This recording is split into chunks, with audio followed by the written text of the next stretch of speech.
हमारे चैनल को लाइक और सब्सक्राइब ज़रूर करें और साथ ही लगे बेल आइकन को ज़रूर दबाएं ताकि आने वाले वीडियो की नोटिफिकेशन आपको सही समय पर मिलती रहे। हेलो फ्रेंड्स, आज हम डिस्कस करेंगे क्लास 10 का question number 1 exercise 1.3।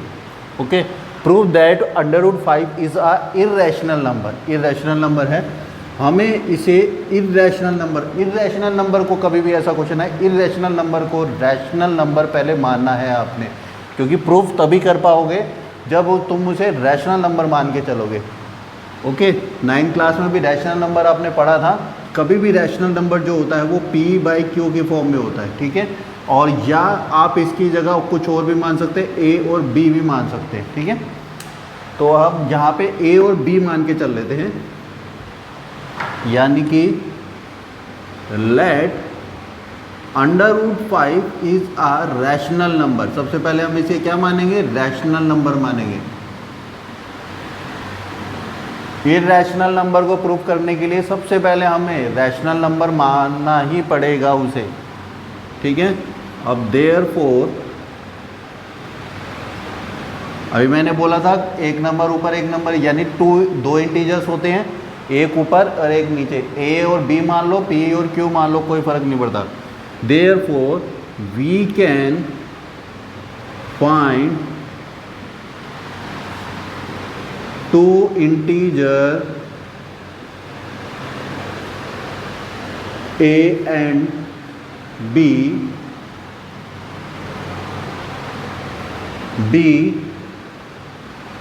Not is equal to 0, B 0 नहीं होना चाहिए, सच दैट, तो क्या हो जाएगा इसी तरह से √5 जो हो जाएगा, यानी √5 को हमने कन्वर्ट कर दिया A/B की फॉर्म में, ठीक है। √5 A और B के दोनों बराबर है, यानी कि अगर यहाँ पे दो नंबर लिखे हों, कोई दो नंबर लिखे हों और उनको सॉल्व करने के बाद √5 ही आएगा, ये समझ के चलो। अभी तो √5 में यहाँ पे A और B की जगह कोई ऐसे नंबर है, ठीक है।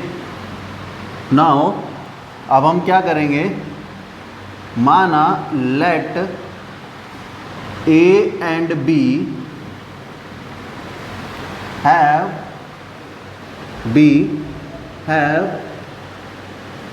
एक कॉमन फैक्टर। दोनों के पास क्या है? कॉमन फैक्टर है।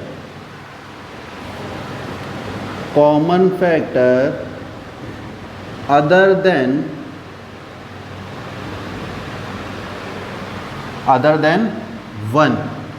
1 के अलावा कोई कॉमन फैक्टर है। मान लो A और B की जगह, यहाँ पे A और B की जगह मान लो 3 और 5 है, ठीक है, फिलहाल मान लो। और इनके पास कॉमन फैक्टर मान लो 2, मान लो यहाँ पे 6/10 है, मान लो। ये नहीं आएगा क्योंकि इसको सॉल्व करने के बाद √5 नहीं आएगा। अब इसकी जगह हमने, जब इसके हमने फैक्टर करे 3 2 6 और 5 2 10, तो ये देखो यहाँ पे दोनों कॉमन फैक्टर है यहाँ पे, ठीक है। यानी कि A ऊपर वाला नंबर जो है ये A है, A के पास भी 2 है और B के पास भी 2 है, यानी कि A 2 से भी डिवाइड हो रहा है, B भी 2 से डिवाइड हो रहा है, ठीक है। ऐसा मान सकते हो आप,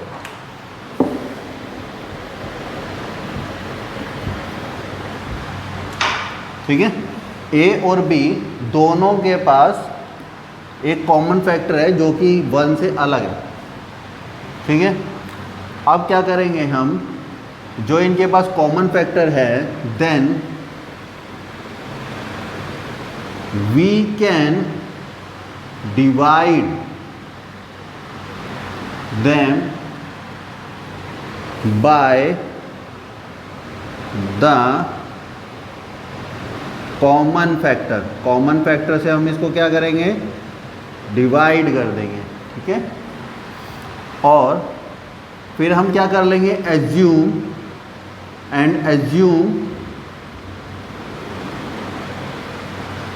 क्या करेंगे? एज्यूम ये कर लेंगे कि A और B के पास, मान लो A की जगह भी मैंने क्या बोला था आपको कि 6/10 माना, तो तुमने इसका क्या करा, 3 2 6 एंड 5 2 10। ये नंबर नहीं आएगा, पहले ही बता रहा हूँ मैं, क्योंकि यहाँ पे कुछ ऐसा नंबर इमेजिन करना है, कोई ऐसा नंबर है जिसके पास कॉमन फैक्टर है, कभी भी ये गलती मत कर देना कि a/6 की जगह a/b की जगह 6/10। ये मैं आपको एग्जांपल दे रहा हूँ कि ये जो लाइन लिखी है उसको समझाने के लिए। यहाँ पे कॉमन फैक्टर है, मान लो इनके पास ये कॉमन फैक्टर हो गए, ठीक है। अब अगर हमने इनको ऐसे डिवाइड कर दिया, ठीक है, मतलब आप ये कट गए, ठीक है, आपस में ये डिवाइड हो गए हैं। अब 3 और 5 ऐसे नंबर बन गए हैं जो प्राइम नंबर है, ओके। ये प्राइम नंबर बन गए हैं तो इनको क्या बोलेंगे हम, कू प्राइम। ए और बी ले रहे हैं तो लिखेंगे coprime. Assume that A and B are co-prime.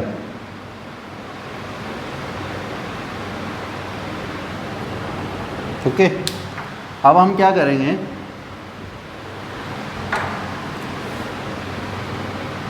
यहाँ पे हम क्या करेंगे, ये B को हम इधर ले आते हैं, ठीक है। या तो इसको इधर लिया या ए को इधर लिया, ठीक है। देखो ये कैसे होगा, √5 b, ये इधर आ गया। अब आपके पास क्या बचा, a, ठीक है। अब हम स्क्वायर करते हैं, ठीक है। स्क्वायरिंग करेंगे जब both side, squaring both side, क्योंकि √ को हटाना पड़ेगा बोथ साइड, तो हमारा क्या हो जाएगा, हमारा √ हट जाएगा स्क्वायर लगने के बाद और b के ऊपर स्क्वायर आ जाएगा। कभी भी ये गलती मत करना कि इसके ऊपर भी स्क्वायर, ये हो पावर लगा, ब्रैकेट लगा के और इस पर स्क्वायर लगा दिया, ऐसे नहीं करना है। और इसके ऊपर भी स्क्वायर आएगा, ठीक है। अब हम सबसे पहले a को मानते हैं कि भाई a जो है वो डिविजिबल है 5 से, क्योंकि अगर ये 5 इसके नीचे आ जाए, यहाँ पे ऐसे ये यहाँ चला जाए तो यहाँ आ जाएगा ये, ठीक है। ये समझ आ रहा है, 5 इधर चला जाएगा तो ये a² डिविजिबल होगा 5 से, ठीक है। ये हम ऐसे मान लेते हैं a² इज डिविजिबल बाय 5। तो therefore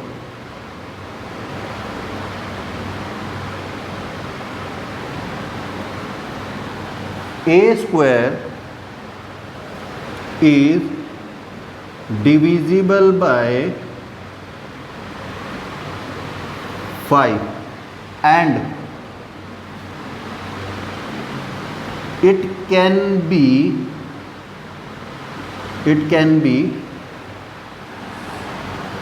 divisible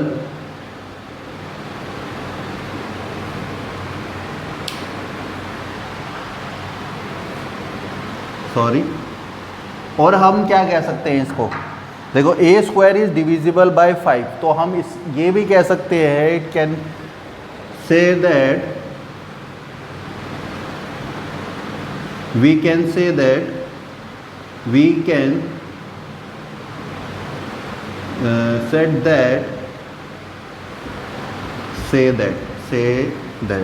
okay, we can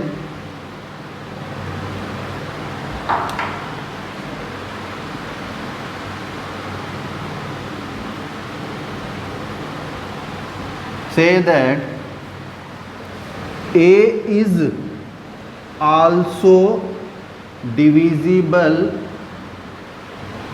by 5। ये लाइन समझने के लिए आपको एक थ्योरम है आपके इसी चैप्टर में, वो आप देख लीजिएगा। अब वैसे मैं आपको इस तरीके से समझा देता हूँ। मान लो 3 जो है, ये वाली लाइन समझते पहले, ये वाली, ठीक है। यहाँ पे a की जगह हम कोई नंबर मान लेते, a डिविजिबल बाय 5 है, बात समझ आ रही है, a डिविजिबल बाय 5 है। a की जगह कोई नंबर मान लो मैंने a की जगह मान लिया 10, ठीक है। 10 हो गया डिविजिबल इससे 2 से। अब a का स्क्वायर करते हैं, ठीक है। अब a का स्क्वायर करते हैं और 5 से डिविजिबल है, देखते हैं। हमने a की जगह क्या माना है, 10 माना है। क्या माना है, 10 माना है।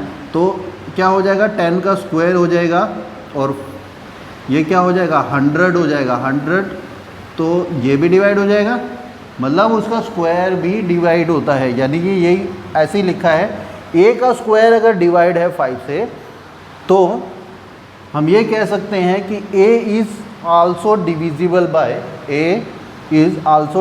बाय 5। ओके फ्रेंड्स, इतना समझ आया?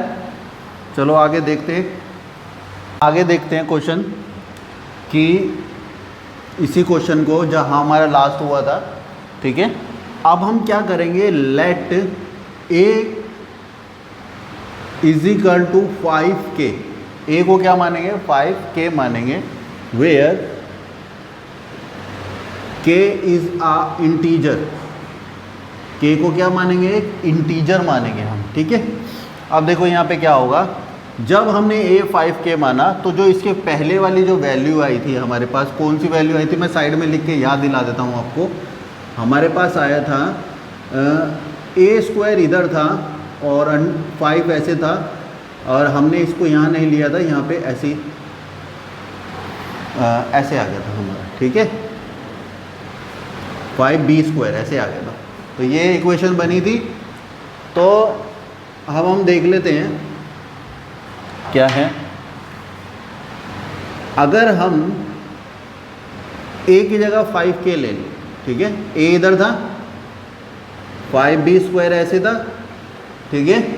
अब हमने a की जगह क्या लिखना है, a की जगह हमने लिखना है 5k, ये ऐसे ही रहेगा, ठीक है। अब देखो क्या होगा कि यहाँ पे 25 की पावर 2 कितना होगा, 25 एंड k²।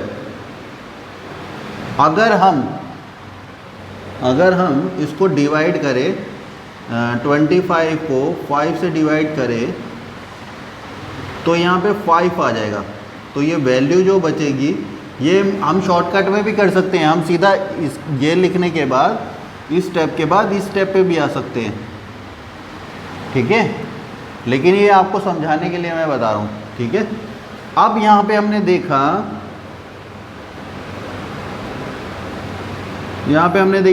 इसलिए क्या होगा, b²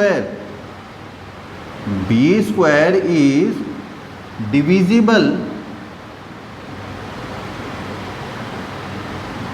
by 5 and hence yeah, we can say that hence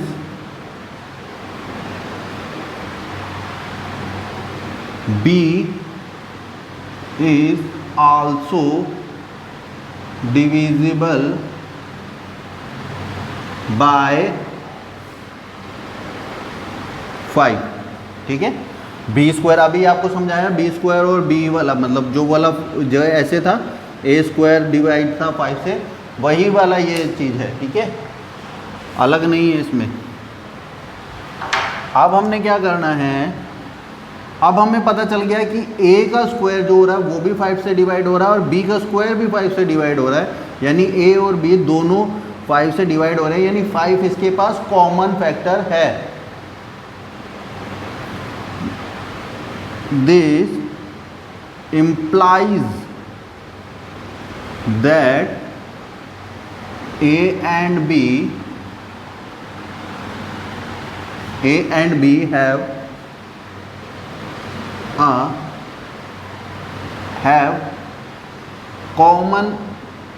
5, इसके पास दोनों के पास 5 है, 5 एज अ कॉमन फैक्टर की तरह, ठीक है। तो क्या हो जाएगा, ये कॉन्ट्राडिक्शन हो जाएगा, दिस इज कॉन्ट्राडिक्शन। जिसको पता ना हो कॉन्ट्राडिक्शन तो मैं बता देता हूँ, विवाद, ये विवाद है। This is contradiction to the fact, कौन सा फैक्ट लिया था हमने फैक्ट लिया था a और b टू प्राइम नंबर है, ओके। फैक्ट दैट, क्योंकि इनके पास तो 5 है ऑलरेडी, तो क्या है, fact that this is contradiction to the fact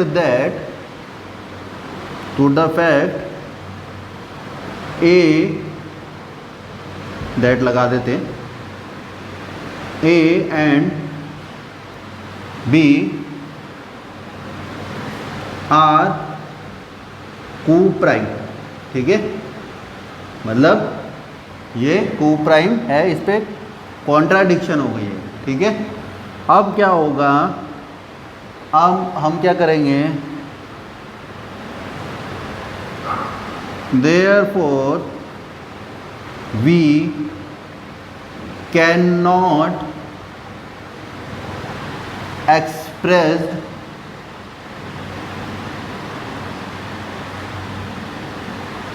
under root 5 as P by Q, यानी P बाई क्यू की फॉर्म में हम इसको नहीं एक्सप्रेस कर सकते। तो जब एक्सप्रेस नहीं कर सकते तो क्या है, it can be say that, या we can say that, it can be said that, यहाँ पे लिख देते हैं, यहाँ दिखाई दे रहा होगा, that it can be said that under root 5 is a irrational number। Okay friends, ये ऐसे ही करना है। इस तरीके का क्वेश्चन कभी भी आ जाए, अंडर रूट 7, अंडर रूट 11, ऐसा कुछ क्वेश्चन आ जाए तो इसी तरीके से करना है। पहले आपने रैशनल नंबर को रैशनल नंबर में मानना है, फिर करना है ऐसे।